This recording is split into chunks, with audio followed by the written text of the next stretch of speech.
Há 4 dias, o mundo despertou-se para uma triste realidade. Deixou uma de suas personalidades mais importantes, cuja luz própria projetou-se por 95 anos e iluminou nosso planeta para que a liberdade fosse para todos e a igualdade se identificasse em todos. O homem, por mais ilustre que seja, em qualquer setor no qual sua presença seja significativa, pode deixar esse mundo dos mortais, mas aquele que lutou em favor de suas ideias será para sempre imortal. Assim analiso a vida de Nelson Mandela. Tal como Martin Luther King, defendeu que não se pode absolutamente analisar seus concidadãos pela cor da pele, pela origem, se rico ou pobre, se agnóstico ou não, ou pela religião que professam. Na defesa desse conceito, que deveria ser milenar, Nelson Mandela entregou toda a sua vida. E nesses dias o mundo o reverencia como um fanal para que o respeito e a solidariedade sejam paradigma para todos. Senhora Presidente, de Nelson Mandela extraio esse lapidar pensamento, aspas, a educação é a arma mais poderosa que você pode usar para mudar o mundo. E é sobre a educação que desejo falar nesse instante a vossas excelências. O Brasil não conhece o Brasil. Recentemente foi lançado em Campo Grande, capital do meu estado, um livro de crônicas e ensaios do escritor Abílio Leite de Barros, com o título de Recoluta, palavra que significa recolher, trazer de volta a res perdida nas quiçaças e nas gravanhas do caminho. Trata-se de um trabalho primoroso. Na verdade, é mais do que isso. Trata-se de um grande acontecimento intelectual em nosso estado.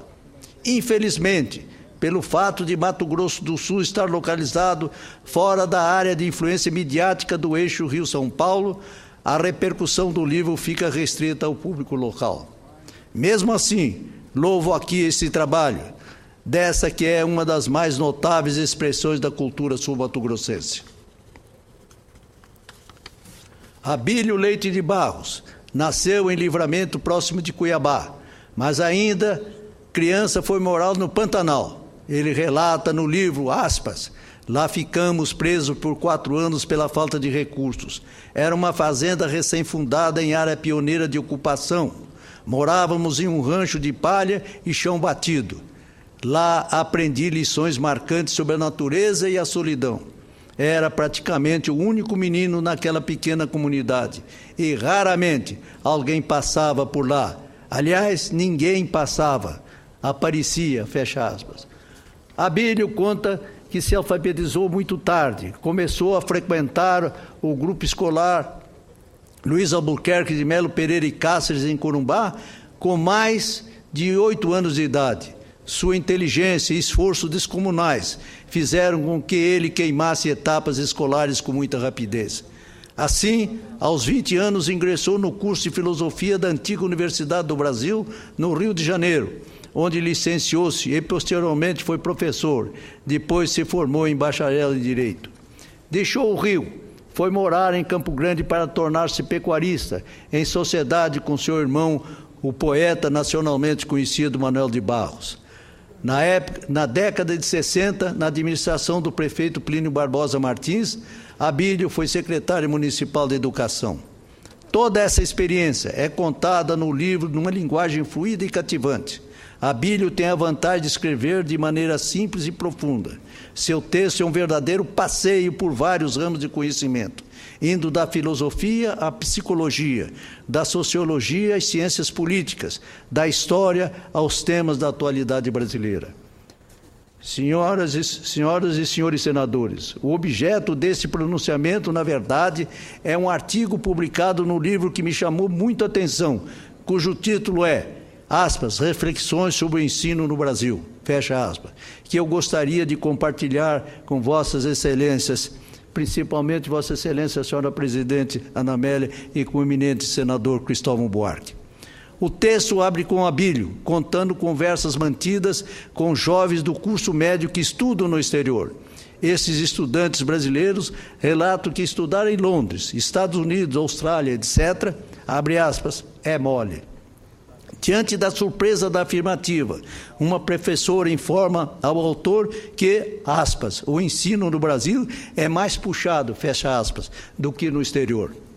Diante dessa premissa, vou citar aqui vários trechos do artigo que questionam de maneira crítica os caminhos educacionais brasileiros, possibilitando, ao final, que façamos uma reflexão do nosso ensino, estabelecendo, a partir daí, pontos para análise com o objetivo de, através de análise, possamos alertar as autoridades sobre os gargalos pedagógicos brasileiros.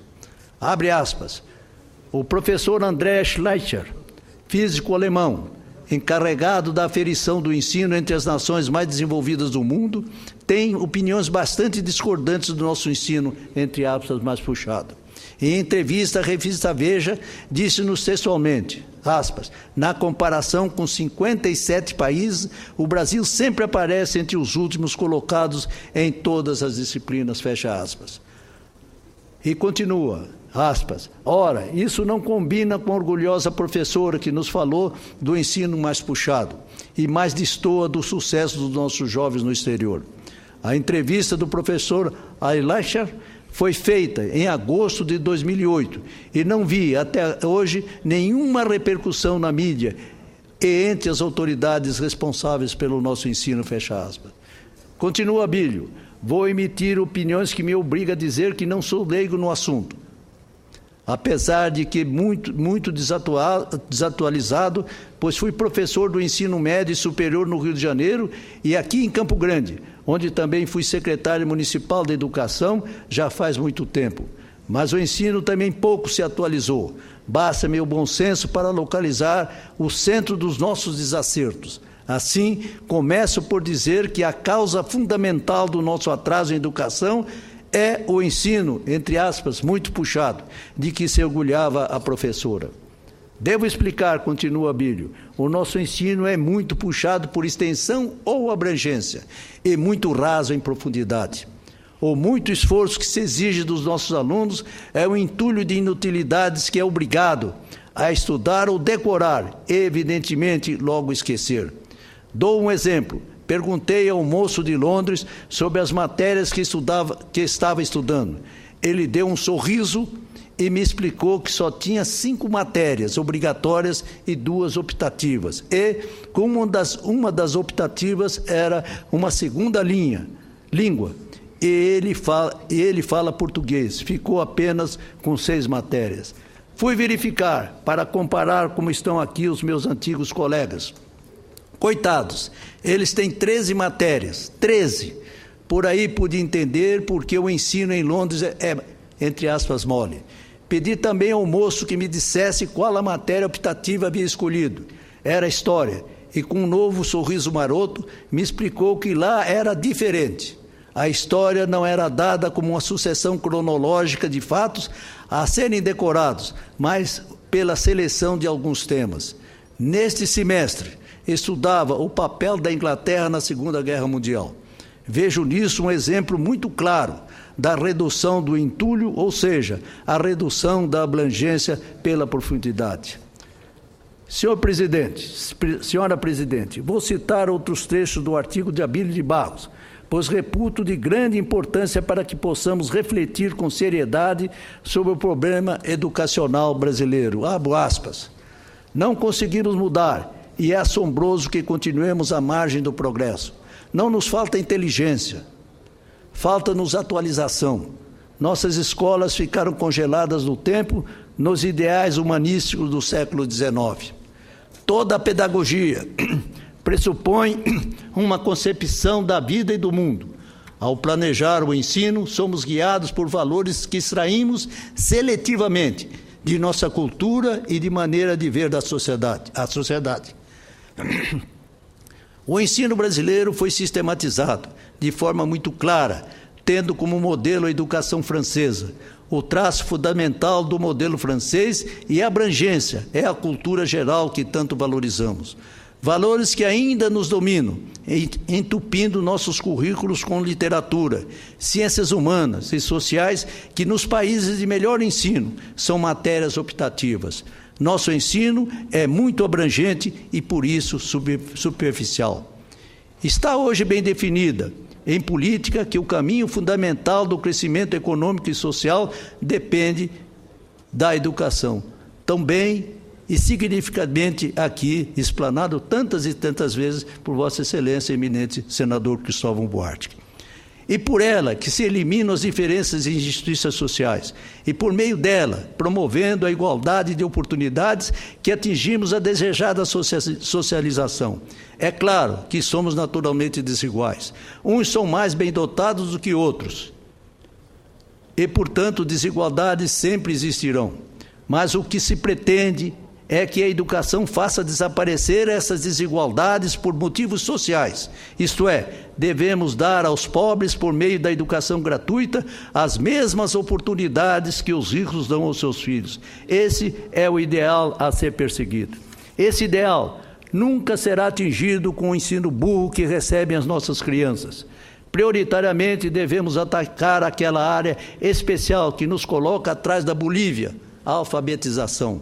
Os meninos que saem do ensino fundamental, principalmente nas escolas públicas, não sabem ler e escrever. Mesmo no curso superior, poucos são os alunos capazes de fazer, sem erros, uma redação de 15 linhas. Não sabem porque não foram ensinados. Depois que as autoridades do ensino acabaram com a escola normal, ninguém mais estuda a didática da alfabetização. E as faculdades de pedagogia, por buscarem excelências, também pouco ensinam a alfabetizar. E as faculdades de pedagogia, por buscarem excelências, também pouco ensinam a alfabetizar. Continua, Abílio, nas escolas públicas são colocadas como alfabetizadores as professoras jovens, inexperientes ou mais antigas que nada mais podem, ou as menos capazes que nunca puderam. Acredito que, se quisermos ultrapassar a Bolívia, esta é a área prioritária. E proponho que se pague melhor às alfabetizadoras em especial, mas que se paguem também salários decentes aos mestres em geral. O país depende deles. Continua, Abílio, quem escolhe uma profissão por elementar bom senso, consulta a remuneração advinda da atividade. Por esse caminho, na situação atual, poderá haver um rebaixamento no nível qualitativo dos professores. Se não houve ainda, deve-se ao impulso vocacional de muitos abnegados e abnegadas que assumem a profissão como sacerdócio. Imagino que, nos dias atuais, nenhum pai indicaria essa profissão para os filhos. Ora, se é essa atividade que pode redimir os guetos da miséria e injustiças sociais, por que os governos não fazem maiores esforços de investimentos no setor? Investe-se em construções, algumas monumentais, e quase sempre envoltas em corrupção. Mais importante é o pagamento de melhores salários aos nossos mestres. Só assim a profissão será recomposta em seus valores e procurada pelos melhores. Que país é esse que se vangloria em ser a sexta economia do mundo e burramente abandona a educação com salários vergonhosos? Pergunta Abílio. Senhora Presidente, quando nas décadas de 70 e 80, aqui neste Congresso Nacional, ouvi e aplaudi as constantes declarações do hoje saudoso senador João Calmon, em favor de um novo rumo para a educação nacional, com ênfase pela valorização do professor, não imaginava que, ao voltar ao Congresso, um quarto de século depois, encontraria outro apóstolo pela educação, o ilustre senador e mestre Cristóvão Buarque, a quem concedo a parte. Senador Rubem Figueiró, eu quero dizer da satisfação de ver esse tema tão presente. Não de sua parte, que todas as vezes que nós conversamos aqui, quase sempre é sobre educação. Mas hoje tem um editorial na Folha, um editorial no Globo sobre o assunto. Eu há anos venho juntando o que eu chamo manchetes educacionistas, quase as manchetes de jornal que dizem respeito à educação. Quando a gente começou, uns 10 anos atrás, eram 5, 3, agora são dezenas de matérias. O assunto chegou à cabeça do brasileiro. Tornou-se algo preocupante. Finalmente descobrimos. Falta agora dar um salto. E um discurso como o seu, citando esse livro, ajuda muito. Porque ajuda a descobrirmos duas coisas. Está ruim o conjunto das escolas e está ruim cada sala de aula. O conjunto das escolas, o sistema, precisa de mudanças profundas, que venham defendendo sob a forma da federalização. Mas cada sala de aula precisa de mudança para adaptar-se à realidade do século XXI. Começa que quadro negro deveria ser abolido. Hoje, um aluno não gosta de uma aula com um pontinho branco dizendo que é o Sol, um pontinho branco dizendo que é a Terra, uma roda feita pelo professor dizendo que é a órbita terrestre. Isso ele tem hoje, vendo isso em desenhos bonitos, coloridos. A sala de aula tem que mudar. E aí, o seu discurso traz uma posição interessante do professor. Nós, de fato, temos um currículo mal feito. Mas, antes mesmo disso, temos uma escola insuficiente. Nossas crianças, em média, ficam menos de 3 horas de aula por dia. Esse aluno da Inglaterra, que tem poucas disciplinas, fica 6. Então, nós temos que aumentar muito o número de horas de aula de uma criança em atividade escolar. Eu não digo sala de aula, eu não digo sentado na cadeira ouvindo aula, mas as atividades escolares no seu sentido mais genérico, que é a aula em si, que é teatro, que é cinema, que é ginástica, que é natação, que é futebol, esporte, cultura. E aí sim, tem um pouco ou alguma razão o professor. Nós precisamos aumentar o número de disciplinas optativas. Estou de acordo com isso. Obrigar uma criança a estudar uma disciplina para a qual ele não tem nenhuma vocação, termina atrasando, perdendo a motivação. É preciso ter um currículo básico que qualquer pessoa precisa saber. Precisa saber somar, multiplicar, dividir, diminuir. Precisa ser. Precisa fazer regra de 3, mas talvez não precise certos ensinamentos que a gente está dando no ensino médio para as crianças que não têm nenhuma vocação, que até não gostam de matemática. Tem uma base da história do Brasil que todos devem saber, da história local também. Mas tem um detalhamento que às vezes cansa o aluno que está mais para a matemática do que para a história. Nós precisamos mudar, sim, o currículo, aumentando o número de disciplinas optativas. Mas, antes disso, ao mesmo tempo, precisamos aumentar o número de horas que uma criança tem que ficar na escola no Brasil. Até por uma razão dos tempos de hoje, tirá-las da rua. Porque antigamente uma criança, quando não estava na escola, estava com a família. Hoje não, hoje trabalham todos, o pai, a mãe. Então, a criança, quando não está na escola, ela está na rua. E a rua é pior do que não estar na escola. É um caminho que pode levar à perdição de uma criança, de um jovem, sobretudo de um adolescente. Até porque a gente esquece muito o papel do amigo na educação. Mas é tão importante um amigo na educação de uma criança quanto o próprio professor. Parece radical o que eu estou dizendo, mas um professor ruim a gente substitui. Um amigo ruim fica para toda a vida. Quem põe uma criança para ler, mais ou menos, não é necessariamente o professor, é um amigo. E quem põe na droga também não é o professor, é um amigo. Por isso, é preciso trazê-lo para dentro da escola, onde ele vai conviver com amigos.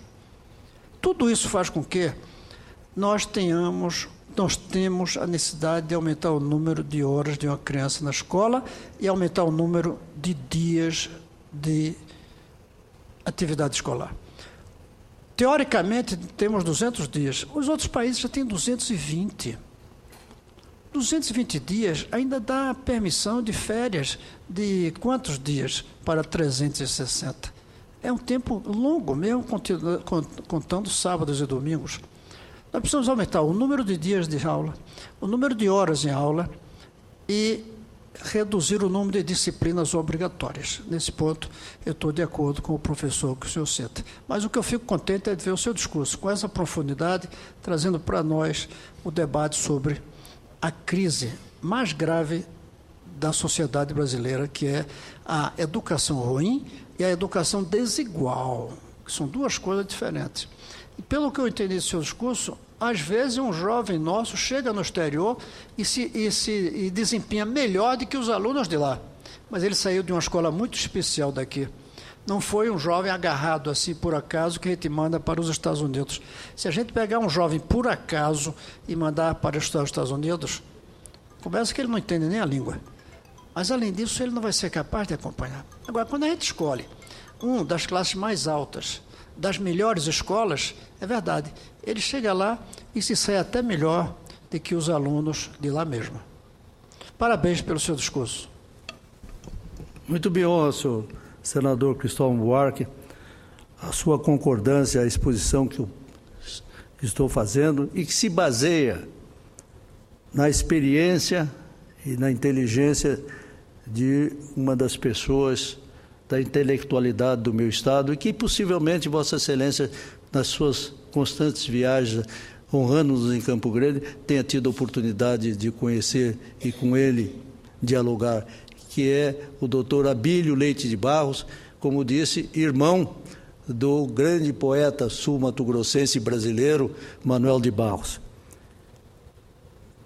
Os fundamentos, senhor senador Cristóvão Buarque, sólidos, que sustentam o seu apostolado, é o que para alguns é um abismo a ser saltado.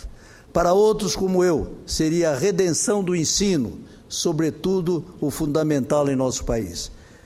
Deseja o senador Cristóvão, com o passo inicial, a federação do ensino público. Seus argumentos, que estratificam a sua cívica jornada, estão hoje consolidados por recente testemunho, como se verifica da análise do Enem de 2012, que mostra o perfil de notas por segmento de escolas. Eu estou lendo aqui, senador Cristóvão Buarque, o que eu havia escrito, e que justificam plenamente o conceito que eu tenho de Vossa Excelência, e é, sem dúvida alguma, um apóstolo da educação desse país. Eu tenho quase que certeza de que um dia este parlamento, as autoridades maiores do ensino desta pátria, consagrarão aquilo que o senhor prega com tanta proficiência, que é a federalização do ensino em nosso país. Se não me engano, Vossa Excelência disse também, persegue-se que, em média, foram as escolas públicas federais que tiveram melhor desempenho em todas as modalidades da avaliação. Isso mostra a força da ideia da federalização como caminho para elevar a qualidade da educação no Brasil.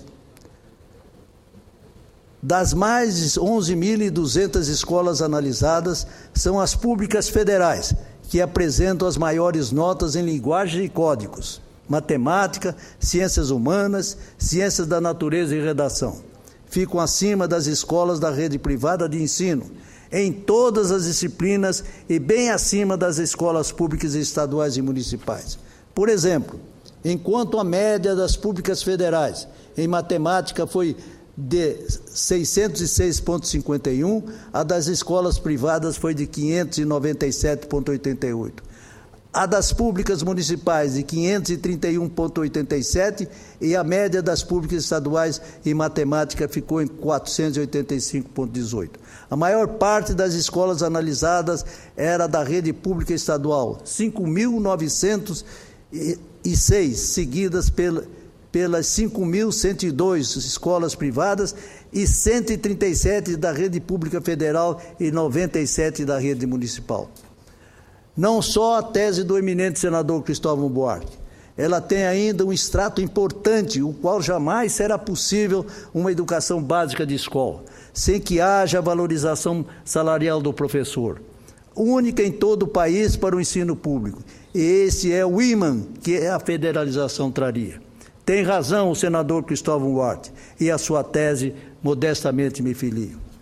Fecho aqui o meu pronunciamento, senhora presidente, com a leitura e estas reflexões. Esperamos que elas sejam úteis para avançarmos no debate sobre a implantação da educação de qualidade no Brasil. Sem isso, de nada adiantarão os esforços de políticas sociais, que atendem situações emergenciais e esquecem que a construção do futuro depende do desenvolvimento global do ensino de nossos jovens. Por fim, senhora presidente, recebi uma contribuição que considero valiosíssima, que me veio de um jovem negro, Joel Barbosa, na qual ele fala que a educação é a ponte para a superação da desigualdade racial. É uma alavanca para a autoestima e a autodiscriminação, o que demonstra que a força, como disse aquele jovem, pode nos levar a vencer algumas batalhas. E acrescento que o conhecimento nos fará reinar sobre os nossos adversários. Dada a importância que entendo ter essa publicação, peço a Vossa Excelência, senhora senadora Ana Amélia, que a considere parte integrante do meu pronunciamento. Minhas homenagens finais ao senador Cristóvão Buarque, pela excelência do seu trabalho e que ele seja ouvido pelo nosso país. Muito obrigado. Cumprimento o senador Rubem Figueiró pela